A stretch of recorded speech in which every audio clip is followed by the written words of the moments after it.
स्वागत है आप सभी दर्शकों का। आप देख रहे हैं पहाड़ की खबरें। आपके साथ मैं हूं कंचन डोगरा और आइए सबसे पहले लीजिए मौसम का अपडेट। उत्तराखंड में मौसम विज्ञान केंद्र ने आज और कल तेज बारिश का ऑरेंज अलर्ट जारी किया है। देहरादून, पौड़ी, टिहरी, उत्तरकाशी के लिए अलर्ट है। इसके साथ ही बाकी के जिलों में तेज बारिश का अलर्ट है। मौसम विज्ञान केंद्र ने पहाड़ों में सफर करने वालों को एहतियात बरतने की सलाह दी है।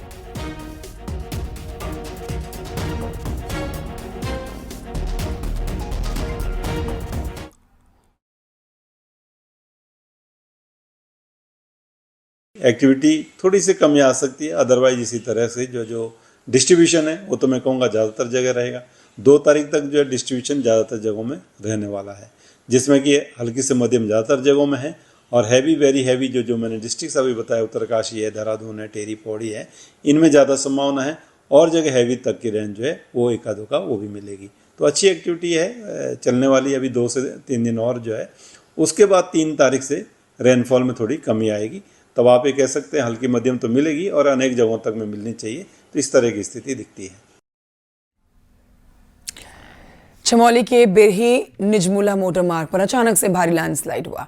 बारिश के बाद पहाड़ से चट्टान पत्थर बहकर सड़क पर आ गए, जिसकी वजह से सड़क बंद हो गई। गाड़ी गांव के पास अचानक से ही तेज बारिश के साथ सड़क पर पहाड़ से पानी और पत्थर बहकर आने लगे। यहाँ से गुजर रहे लोगों ने अपनी गाड़ियों को सुरक्षित स्थान पर पहुंचाया।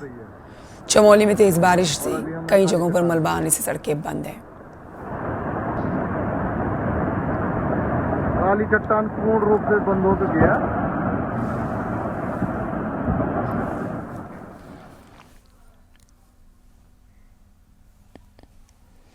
पिथौरागढ़ टनकपुर हाईवे में लैंडस्लाइड होने से हजारों यात्री फंस रहे हैं। घाट के पास में पहाड़ी से भारी बोल्डर दिन भर गिरते हैं, जिस कारण ट्रैफिक को घंटों बंद करना पड़ता है। ट्रैफिक बंद होने से हाईवे के दोनों ओर सैकड़ों गाड़ियां फंस जाती हैं।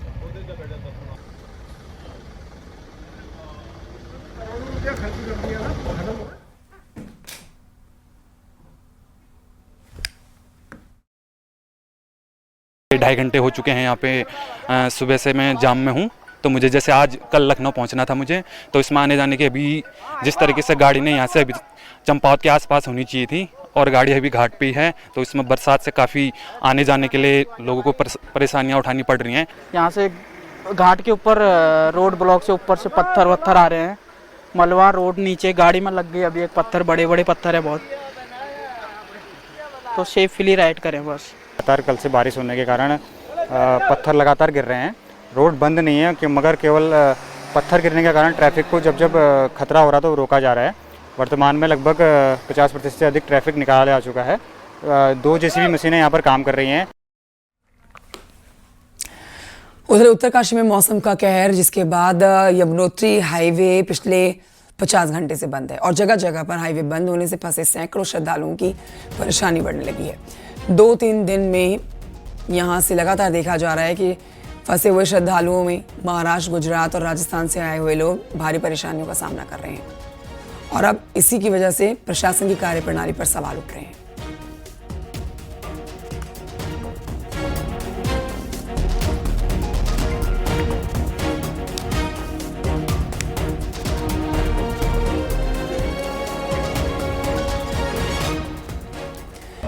बलबीर परमार हमारे साथ और जानकारी के साथ जुड़े हैं। बलबीर, यमुनोत्री हाईवे जो है, यहाँ पर लोगों को बहुत परेशान होना पड़ रहा है। अब प्रशासन के ऊपर भी सवाल उठाए जा रहे हैं। ये पूरी खबर विस्तार से हमारे दर्शकों को बताएं। बिल्कुल, जिस तरह से बादल फटे और उसके बाद जिस तरह से सड़क बंद है, 50 घंटे से अधिक का समय हो गया है और यात्री स्याना चट्टी हो या फिर जो आगे की तरफ जो यात्रा पड़ाव है वहां पे फंसे हुए हैं, उन्हें भारी परेशानियों का सामना करना पड़ रहा है और 50 घंटे का समय काफी ज्यादा होता है। इस बीच में कोई भी प्रशासनिक अधिकारी उनके पास नहीं पहुंचा है। उनके किस प्रकार की दिक्कतों का सामना यात्रियों को करना पड़ रहा है, उनका हाल किसी ने नहीं जाना है। तो बड़ा सवाल सिस्टम पर खड़ा होता है। जिस तरह से हमने देखा था कि मॉक ड्रिल की जाती है और यात्रा को लेकर ऐसे हालात जब बने तो किस तरह की तैयारी होनी चाहिए उसको सिखाया जाता है। पर जब हकीकत में जब ऐसी कंडीशन सामने आती है तो जो यात्री है, जो स्थानीय लोग हैं, उन्हें खुद ही अपनी परेशानियों से जूझना पड़ता है। और ये बड़ा सवाल इस समय खड़ा हो रहा है क्योंकि यात्री जिस तरह से स्याना चट्टी में है फंसे हुए हैं और कई सेक्टर जोनल मजिस्ट्रेट बनाए जाते हैं, वो कोई दिख नहीं रहे, जिससे जो यात्री है उनमें अपने कल को लेके चिंता सता रही है। और उनका कहना है कि उनका जो बजट है खत्म हो चुका है, उनके साथी आगे उनको रुके हुए हैं और वो फंसे हुए, उनको यहां तक नहीं बताया जा रहा कि कब तक मार्ग खुल जाएगा। तो काफी खराब कंडीशन है। पर अगर हम यमुनोत्री हाईवे की बात करें तो सिलाई बैंड और ओजरी के पास बंद है, जहां पे लगातार जो एनएच के जो कर्मचारी है मार्ग खोलने में जुटे हुए हैं। मार्ग संभवतः जो अधिकारियों का बयान है कि आज मार्ग खुल सकता है, तो बड़ी राहत इन लोगों को मिलेगी जो पिछले 50 घंटे से फंसे हुए हैं और बजट भी इनका खत्म हो गया। तो कहीं ना कहीं व्यवस्थाएं बन जानी चाहिए थी अब तक, पर वो व्यवस्था नहीं बनी है, जिससे सवाल उठना लाजमी है। और प्रशासन को ध्यान देना चाहिए कि जब यात्री फंस जाएं तो उनके लिए व्यवस्थाएं भी बननी चाहिए, जिससे जो यात्री है उनको परेशानियों का सामना ऐसी कंडीशन में ना करना पड़े। स्थानीय लोग भी बड़े सवाल सिस्टम की कार्यप्रणाली पे उठा रहे हैं। जी शुक्रिया आपका बलबीर परमार जानकारी के लिए। उधर हरिद्वार में प्राचीन भीमगौड़ा मंदिर में पहाड़ से बोल्डर गिरने से क्षतिग्रस्त हो गया। लगातार हुई बारिश के बाद मनसा देवी मंदिर की पहाड़ी से बड़ा पत्थर खिसक कर नीचे भीमगौड़ा मंदिर पर गिर गया, जिससे मंदिर की छत ध्वस्त हो गई।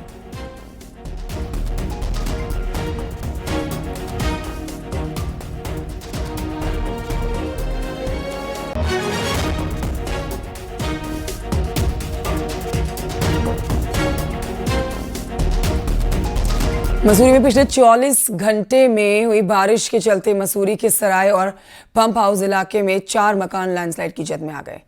पालिका अध्यक्ष मीरा सकलानी ने प्रभावित क्षेत्र का दौरा किया और परिवारों को सेफ जगह में शिफ्ट करने के निर्देश दिए।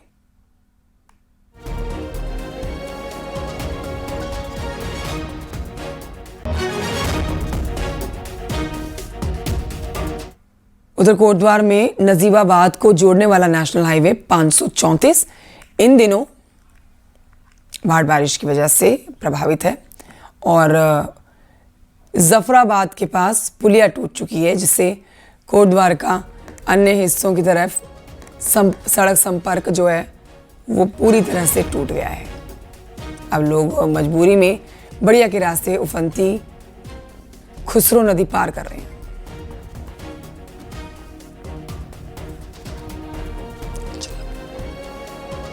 काफ़ी परेशानी हो रही है। आप कार देख सकते हैं, सारी की सारी वहाँ खड़ी हुई हैं, यहाँ खड़ी हुई हैं, कोई निकल ही नहीं पा रहा, ना ही कुछ कर रहा है। पुलिस वाले आगे उधर से आने, ऊपर से आने नहीं दे रहे हैं, यहीं से निकल के जाना पड़ रहा है।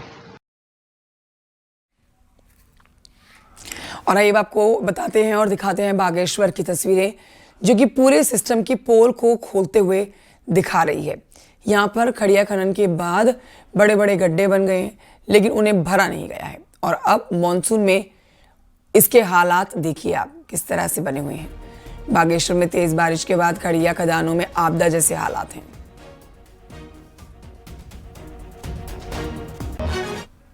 वह अवैज्ञानिक खड़िया खनन ने पूरी रीमा कपकोट घाटी को तबाही की कगार पर पहुंचा दिया है। आप तमाम बरसात में देख रहे हैं, तमाम वीडियो के माध्यम से आपको पता लग रहा है कि खनन माफियाओं ने किस कदर जो है बागेश्वर के रीमा कपकोट कांडा क्षेत्र को तबाह करने का फुल प्रूफ प्लान जो है तैयार किया हुआ है। उत्तराखंड में अभी अगले 2 दिन बरसात में राहत नहीं मिलने वाली है, ये बड़ी जानकारी आपको दे रहे हैं। 3 धामों में यात्रा चल रही है, लेकिन यमुनोत्री हाईवे बंद है। 850 यात्री जानकी चट्टी में फंसे हुए नजर आ रहे हैं। रिपोर्ट देखिए।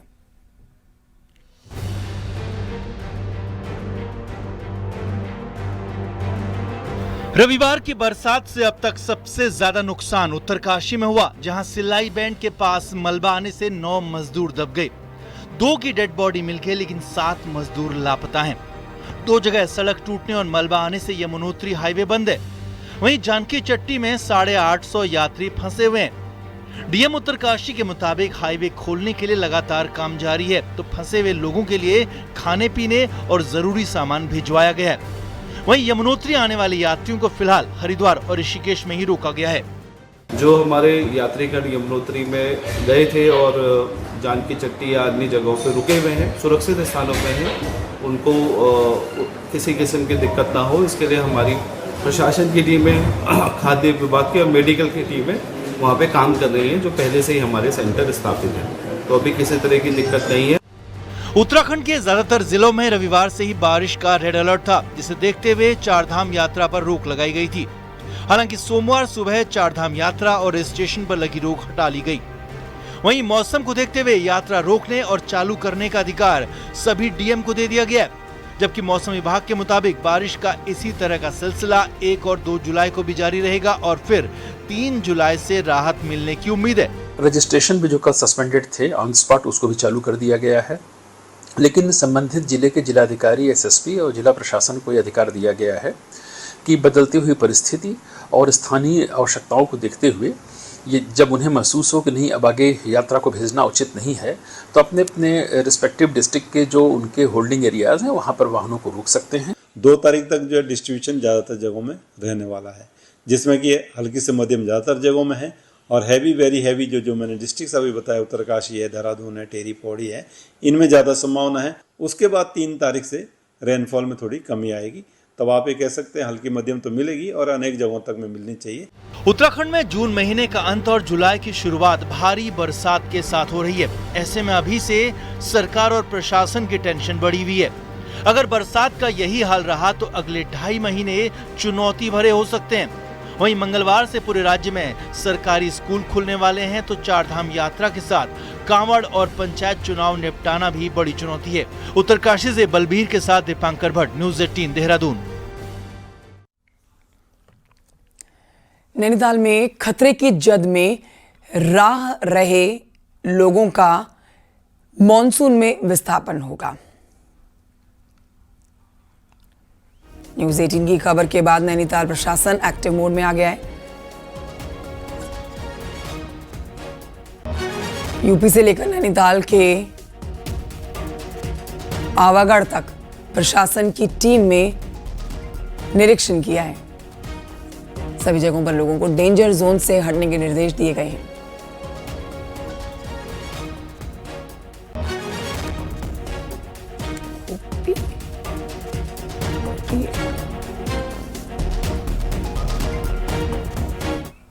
कलन संभावित जो एरियाज हैं जहां पर दरारें आई हुई हैं वहां पर ना रहें, वहां से किसी सुरक्षित स्थानों में शिफ्ट हो जाएं।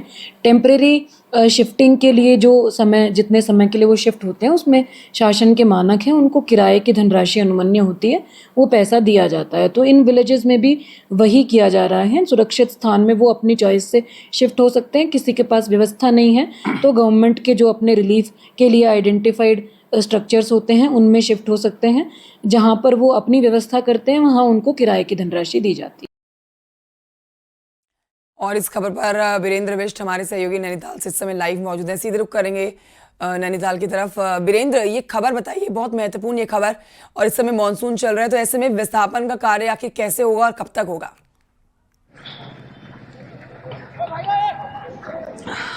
देखिए कंचन, जिस तरह से मौसम विभाग ने लगातार 3-4 दिनों तक आने वाले दिनों में भी चेतावनी दी है, उससे काफी नैनीताल भी संवेदनशील है। खासतौर पर जो नैनीताल का खूपी वाला गांव है या नैनीताल शहर के तमाम एरियाज हैं, चाहे वो चाटन लॉज हो, आवागढ़ हो या टिफिन टॉप या के अलावा अन्य हिस्से, वो काफी डेंजर हैं। इसके अलावा रामगढ़ और जो उखलकांडा का एरिया है वहां पर भी इस तरह की दिक्कतें कई घरों में हैं। खूपी में तो पूरा गाँव में दरारें हैं, चाटन लॉज वाले इलाके में पूरे गांव में दरारें हैं। हालांकि न्यूज़ 18 ने जब इस खबर को उठाया था उसके बाद प्रशासन ने जो प्रशासन की टीमें हैं वो इन एरियाओं में गई है और जो तमाम जो नोटिस हैं वो इन लोगों को दिए गए हैं और इनसे कहा गया है कि कहीं अन्य जगहों पर शिफ्ट हो जाएं। अगर जो इनके पास कोई व्यवस्था नहीं है तो जो सरकारी संस्थान है, चाहे वो स्कूल, पंचायत घर या तमाम चीजें हैं, उनमें वो शिफ्ट हो सकते हैं।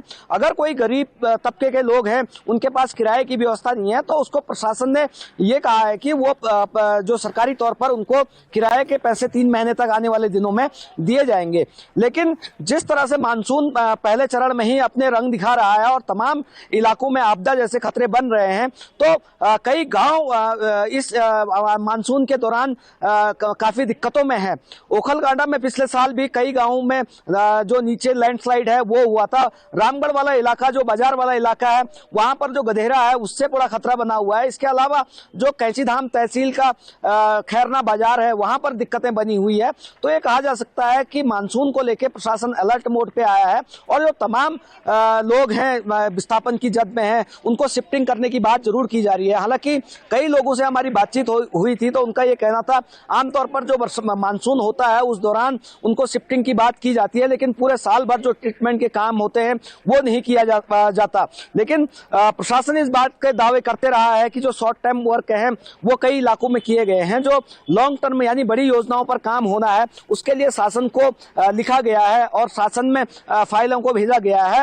अगर वहां से जो पैसा स्वीकृत होता है तो जो ट्रीटमेंट के काम है उनको किया जाए ताकि आने वाले दिनों में इस तरह की दिक्कतें ना हो। लेकिन लोग डरे हुए जरूर हैं कि नैनीताल के इर्द गिर्द या नैनीताल शहर में जिस तरह के हालात बन रहे हैं, पिछले सालों में हमने जिस तरह से देखा है कि तमाम इलाकों में जो लैंडस्लाइड हुआ है वो एक बड़े खतरे की चिंता व्यक्त कर रहा है। और जो मानसून है जिस तरह से बरस रहा है तो हो सकता है कि नैनीताल में भी इस तरह के जो खतरे हैं, जो अंदेशे जताए जा रहे हैं, वो आने वाले दिनों में दिखाई दे। कंचन, वीरेंद्र, बहुत शुक्रिया आपका जानकारी के लिए।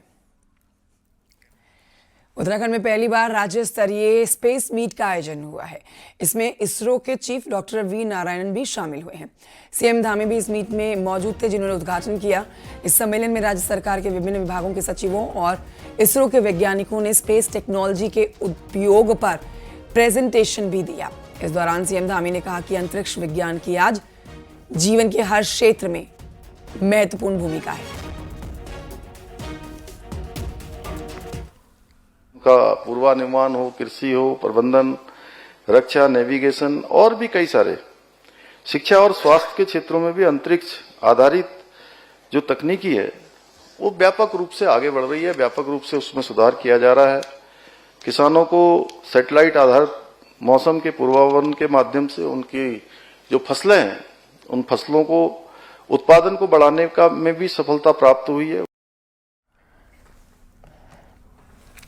आखिरकार बीजेपी प्रदेश अध्यक्ष पद को लेकर छाया कोहरा साफ हो गया। मौजूदा प्रदेश अध्यक्ष महेंद्र भट्ट ही दोबारा से बीजेपी के प्रदेश अध्यक्ष चुने गए हैं। हालांकि उनके नाम का औपचारिक ऐलान आज होगा। सोमवार को यानी कि कल नामांकन के निर्धारित समय में एकमात्र महेंद्र भट्ट ने ही नामांकन कराया, तो ऐसे में वही बनेंगे बीजेपी प्रदेश अध्यक्ष उत्तराखंड। सोमवार को बीजेपी ऑफिस में खासी चहल पहल थी। मौका था प्रदेश अध्यक्ष पद के लिए नामांकन का। सुबह 10 से दिन के 12 बजे तक नामांकन का समय तय किया गया था। अध्यक्ष पद के लिए सिर्फ मौजूदा प्रदेश अध्यक्ष महेंद्र भट्ट ने ही नामांकन दाखिल किया। उनके साथ मुख्यमंत्री पुष्कर सिंह धामी, प्रदेश प्रभारी दुष्यंत गौतम, राज्य के सभी सांसद, पूर्व सीएम रमेश पोखरियाल निशंक, त्रिवेंद्र रावत और ज्यादातर विधायक भी मौजूद थे। यानी कि भट्ट की दोबारा ताजपोशी होने जा रही है। मंगलवार को एक बड़े कार्यक्रम में महेंद्र भट्ट के नाम का ऐलान कर दिया जाएगा। एक सामान्य कार्यकर्ता से लेकर उनका एक लंबा राजनीतिक सफर है और उसमें सभी को साथ में लेकर संगठन की गति देने में संगठन शिल्पी के रूप में उनका बहुत बड़ा योगदान है।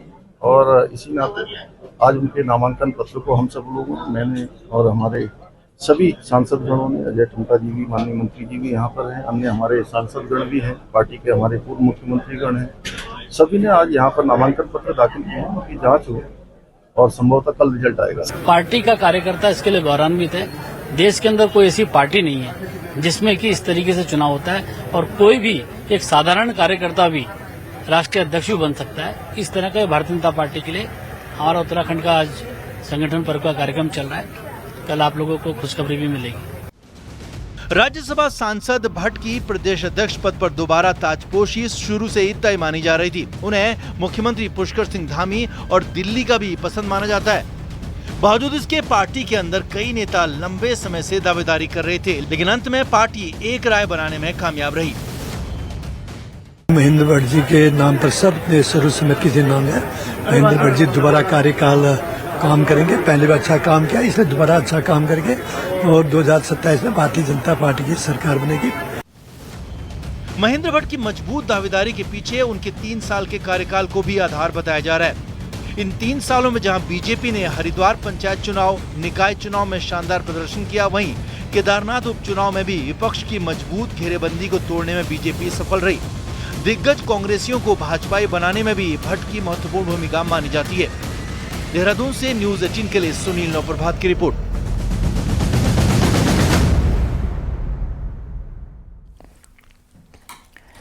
देहरादून से खबर, जहां पर शराब की 6 दुकान शिफ्ट करने का मामला हाईकोर्ट पहुंच चुका है, जिस पर हाईकोर्ट ने शासन का मामला सुलझाने के आदेश भी दिए हैं। कल सोमवार को प्रमुख सचिव आर.के. सुधांशु ने विभाग और कारोबारियों को सुना और 1 महीने दुकान खोलने के आदेश दिए। दरअसल सड़क सुरक्षा का हवाला देते हुए डीएम देहरादून ने 6 दुकान शिफ्ट करने के आदेश दिए थे।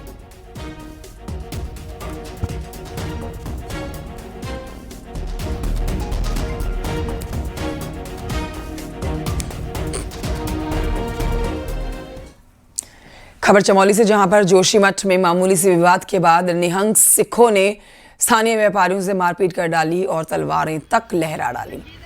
न सिर्फ तलवारें लहराई गई, बल्कि तलवारों से हमला भी किया गया, जो जानकारी मिल रही है। तलवार के हमले में एक व्यापारी गंभीर रूप से घायल है।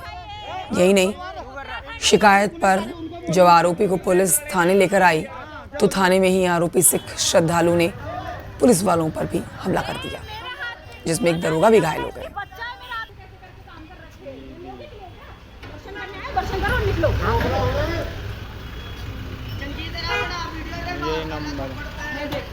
नीचे से ऋषिकेश से जो ये शासन इनको भेज रहे हैं, एक गाड़ी में 50-50, 20-20 आदमी, जबकि पिकअप गाड़ी है। पिकअप गाड़ी में केवल 5 आदमी को बैठने के अलाउड है। इस गाड़ी में 25 आदमी बैठे हुए हैं। सब लोगों ने हथियार रखे हुए हैं और वो हथियार के बल पर स्थानीय लोगों को डरा धमका रहे हैं। प्रशासन से गुजारिश है कि ठोस से ठोस कार्रवाई इन पर करें, जो आगे से इस तरह की घटना। सिख यात्रियों द्वारा स्थानीय व्यापारी को तलवारों से वार करते हुए उस पर प्रहार किया गया, जिसकी सूचना देने के लिए जब स्थानीय व्यापारी थाने पर पहुंचा तो स्थानीय व्यापारी के साथ इन निहंग सिख यात्रियों द्वारा थाने पर भी मारपीट करने का प्रयास किया गया, जिसमें बीच बचाव पर पुलिस के आने पर उक्त निहंग सिख यात्रियों द्वारा मौजूद वरिष्ठ उप निरीक्षक के ऊपर भी प्रहार किया गया तलवारों से।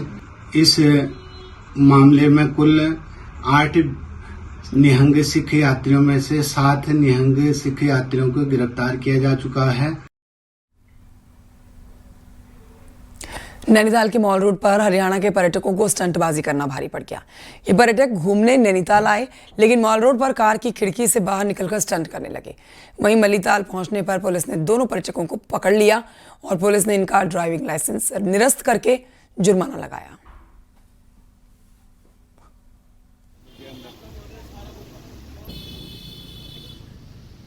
ये 2 तस्वीरें आपके टेलीविजन स्क्रीन पर, एक तरफ स्टंटबाजी करती हुई तस्वीरें हम देखिए और दूसरी तरफ इनके ऊपर जो उत्तराखंड पुलिस ने एक्शन लिया है, इनके लाइसेंस रद्द कर दिए गए हैं, साथ ही जुर्माना भी अच्छा खासा लगाया गया है और ये माफ़ी भी मांगते हुए नजर आए हैं।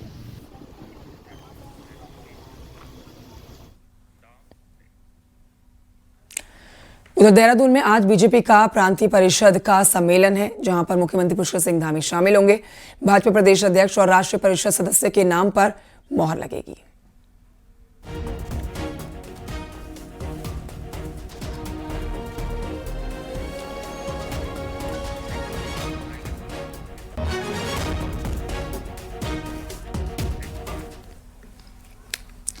और आइए बुलेटिन के अंत में आपको दिखाते हैं पहाड़ की 10 बड़ी खबरें, पहाड़ टॉप 10। उत्तरकाशी में गंगोत्री नेशनल हाईवे को खोल दिया गया है। हाईवे खुलने से यात्रियों को बड़ी राहत मिली है। उत्तरकाशी में यमुनोत्री हाईवे जगह जगह पर बंद होने से यात्री फंसे हुए हैं। श्रद्धालुओं ने प्रशासन की कार्यप्रणाली पर सवाल खड़े किए। विकासनगर में यमुना नदी में शेल्ट की मात्रा बढ़ने की वजह से 4 जल विद्युत परियोजनाओं को बंद कर दिया गया है। देहरादून नगर निगम में होल्डिंग और यूनिपॉल में 300 करोड़ की गड़बड़ी के मामले में हाईकोर्ट सख्त। कोटद्वार में कांग्रेस ने पंचायत चुनाव को लेकर बैठक की। संभावित जिला पंचायत सदस्य पर इस पद के दावेदारों के साथ चर्चा की गई है। अल्मोड़ा दुग्ध संघ के अध्यक्ष और कर्मचारी आमने सामने आ गए हैं। कर्मचारियों ने अध्यक्ष पर गलत व्यवहार और गाली गलौज करने का आरोप लगाया। बागेश्वर में गरुड़ गंगा में बनाई जा रही है बहुमंजिला पार्किंग पर हाईकोर्ट ने रोक लगा दी। अल्मोड़ा जिला प्रशासन ने पंचायत चुनाव के लिए तैयारी शुरू कर दी है। निर्वाचन और सहायक निर्वाचन अधिकारियों को ट्रेनिंग दी गई।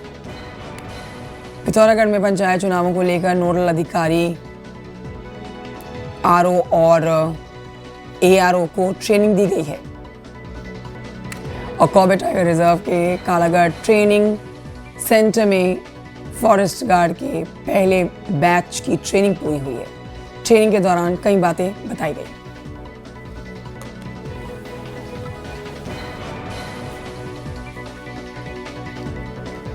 और इन्हीं खबरों के साथ फिलहाल दीजिए मुझे इजाजत। छोटे से ब्रेक के लिए रुकना होगा। 8 बजे की स्पेशल खबरों के साथ लौटेंगे, कहीं मत जाइए।